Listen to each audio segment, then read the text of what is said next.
Hey, what's up, everybody? It's your boy Nikolai.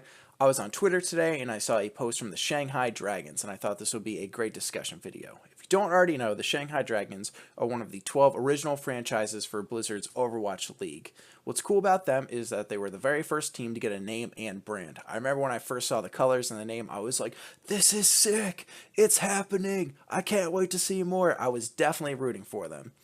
They're actually owned by a Chinese internet technology company called NetEase. What's also neat about them is they're the only Chinese franchise, and originally they had all Chinese players, whereas other teams had players from all around the world. So a New York team, for example, could have players from South Korea. But China wanted to do it a little bit different, and you gotta respect that. During the first stages of the Overwatch League, they did not do too hot. While they didn't play every single team, we kind of started to notice a pattern, and that was that they were continuously getting 4-0'd. With sports, there has to be a best team and there has to be a worst team, and Shanghai Dragon fans were getting a little bit concerned. So management for the Shanghai Dragons actually released a quick announcement. They said, "We understand your concerns with the training schedule of the Shanghai Dragons in the United States. Here's a simple explanation. Training starts at 10:30 a.m. every day and ends at midnight, which includes breakfast, lunch, dinner, and breaks." That is a long time to be playing video games, and it's a long time to be sitting next to somebody. I know when I play Overwatch, after like 3 losses, I am melting. I got to get up, I got to get some water, I got to do something else for a little bit. It's killing me. But they stuck it out in the Overwatch League, and they continued to practice very hard. The first stage did not go very well, and the second stage I wouldn't say went any better. During the second stage, they actually lost one of their head coaches. He left allegedly for health issues. It didn't seem like this was anything related to the team. It just seemed like this was related to health issues.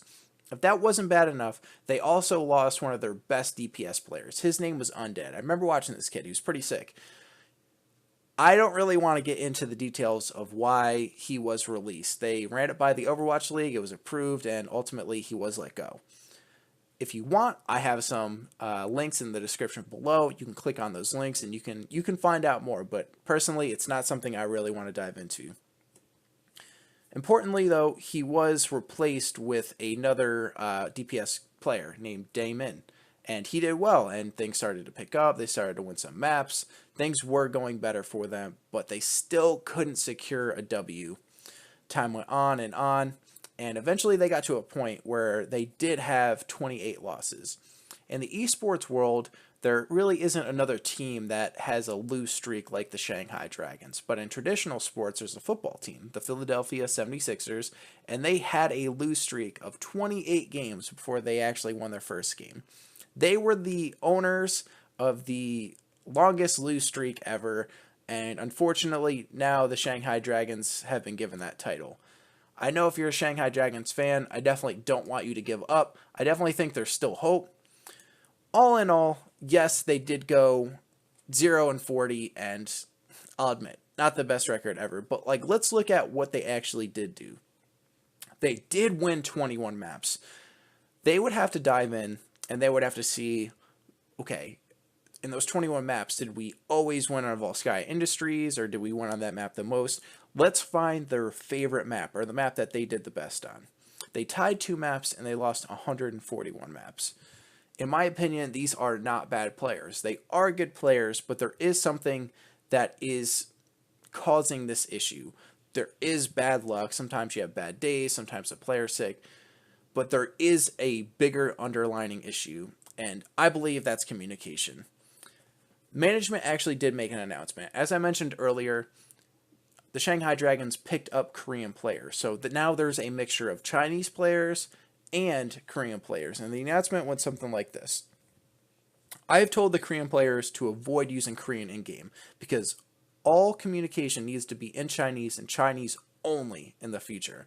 So they want Chinese to be the main language. And I can understand that you want one specific language so everybody can communicate.